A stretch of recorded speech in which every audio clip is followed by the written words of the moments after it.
John, a very good morning to you. I thought your tweet reflecting on his humor and irreverence and in an age when even that was seen to be rebellious. You called him a friend, a mentor, and a legend. He was all of those things, was he not?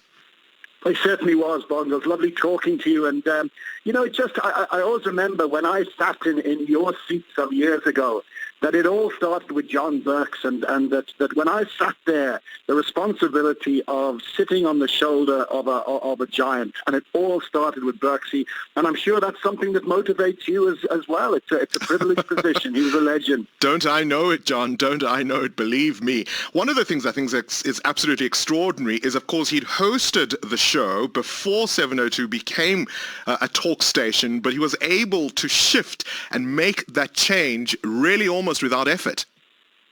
Yeah, it's very strange. I mean, 702 was a music station, rock and roll station when I joined as a sports reporter, and yet a man who's never got the credit he deserves was Chris Gibbons for running the newsroom, because it was the only independent news station. And that gave 702, I think, a credibility that maybe other stations didn't have. But we had that dreadful signal. Radio 5 started, and suddenly we were losing listenership. And almost overnight, I think Rena Broomberg and Stan Katz, the legend has it, over a bottle of whiskey, decided to become a talk station. And, of course, Berksy was in the spotlight.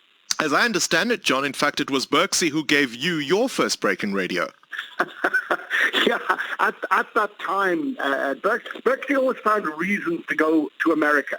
And, of course, he loved America, and he loved, I heard, you reading out that message about Tony Bennett and the States and all that. And he'd always find reasons, of course, to go and do research. And he came back and said one of the things they do is get sports stars to do guest reports.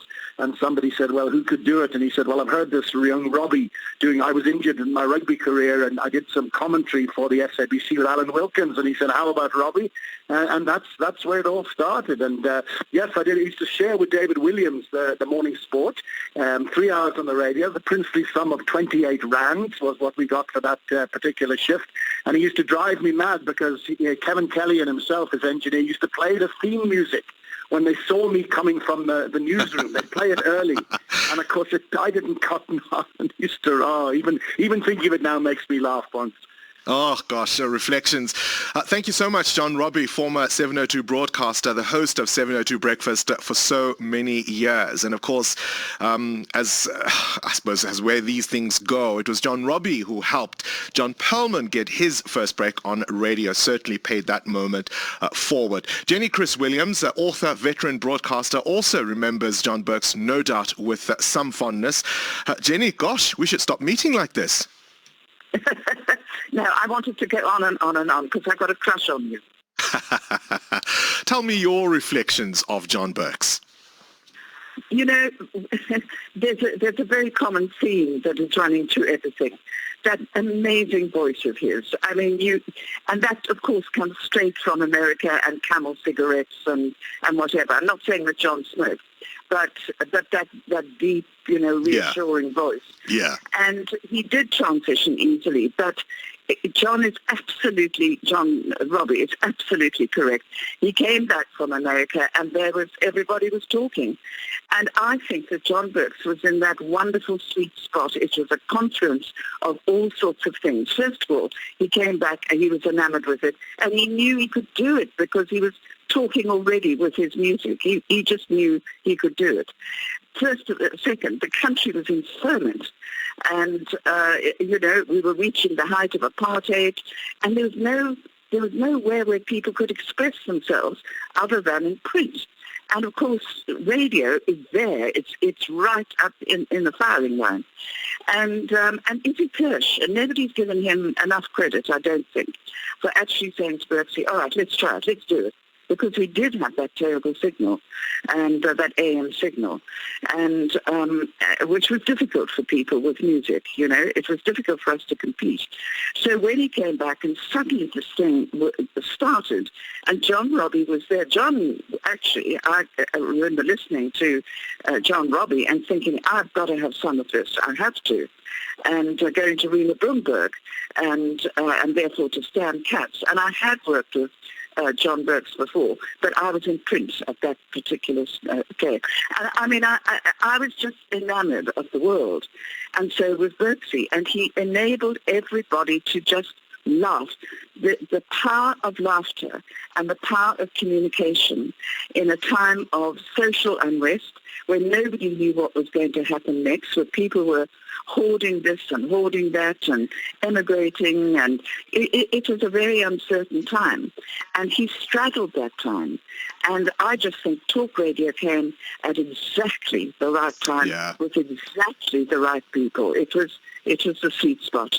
Absolutely. Jenny Chris Williams, appreciate your reflections. And of course, you mentioned Stan Katz, one of the founders of Prime Media, former CEO of Prime Media Broadcasting, joins us now on the line. Stan, thank you so much for agreeing to talk to us. Did you really start the talk format on 702 over a bottle of whiskey? Actually, John was included as well. It was me, Rena, and John, and a bottle of J&B. My goodness. And so credit must go to the distillers as well, you know. But of course, as I said earlier, he really took to the format like one unto the manner born.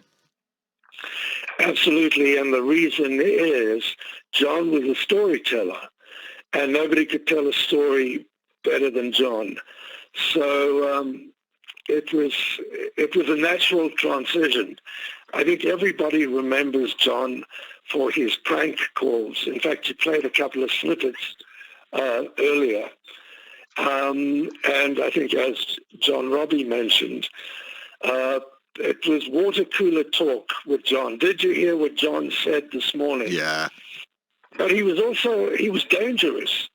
At one point, we had to put Gary Edwards with him to kind of keep him on the straight and narrow. and Jenny remarked about his stunning voice. John was the best. John was the king. There was no one better. But he couldn't take direction. So even with that magnificent voice, he could have been earning himself a king ransom doing voiceovers for commercials. But he couldn't take direction.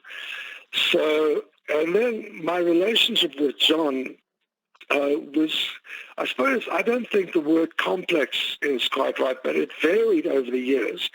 It started off with on Swazi Radio, where John was my boss. Then on 702, we were colleagues, and then my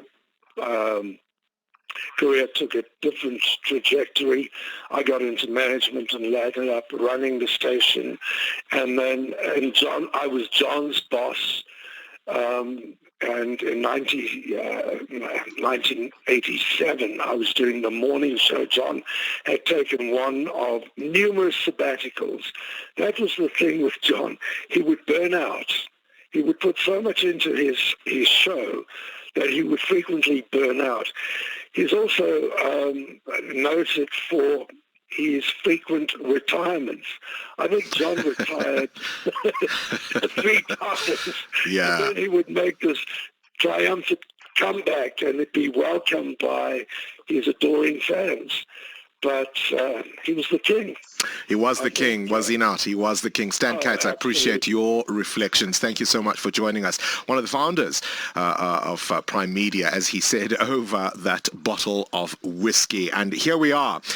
He did this, of course, during a very tumultuous time for South Africa as we were transitioning out of the apartheid system, as the townships were really ablaze, people being murdered on trains, but somehow helped carry the audience, held its hand through those difficult times, and he will remain forever a legend of broadcasting in South Africa and certainly has a place in this building.